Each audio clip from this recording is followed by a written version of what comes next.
vim aqui gravar Desenhos Tumblr. Isso. E onde que você tá, Sô? No Monreale, gente, outra vez. Você tá no Monreale. Vamos filmar um pouquinho aqui do Monreale? Vamos. Olha, ali é a quadra. Aqui é o bosque do Monreale. Lá em cima é as piscinas, que depois a gente vai filmar tudo. Muito lindo aqui, né, Sossô? É. Vamos começar?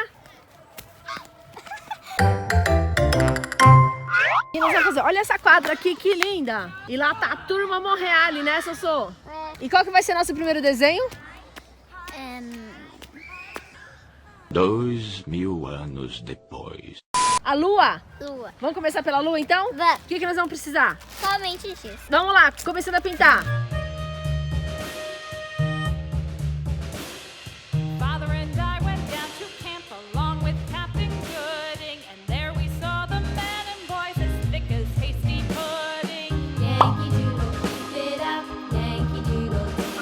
E agora vamos para o segundo Desenho.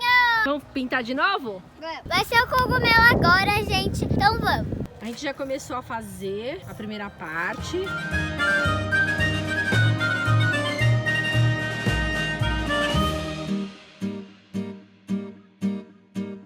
And there was Captain Washington and gentle folks about him. They say he's grown so tarnal proud he will not ride without them. Yankee Doodle, keep it up. Yankee Doodle dandy. Mind the music and the step and with the great beat. Então, gente, a gente tá fazendo o terceiro desenho. Olha, é dos balões.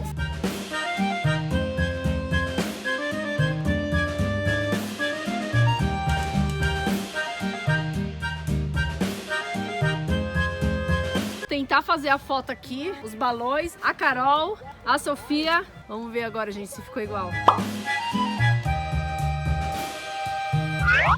gente, espero que vocês tenham gostado das 3 Fotos Tumblr com giz, é isso? É, gente, então deixa seu like, se inscreva no meu canal que é Sophia Santina. Beijos, curte o vídeo e tchau! Like, like, like, like!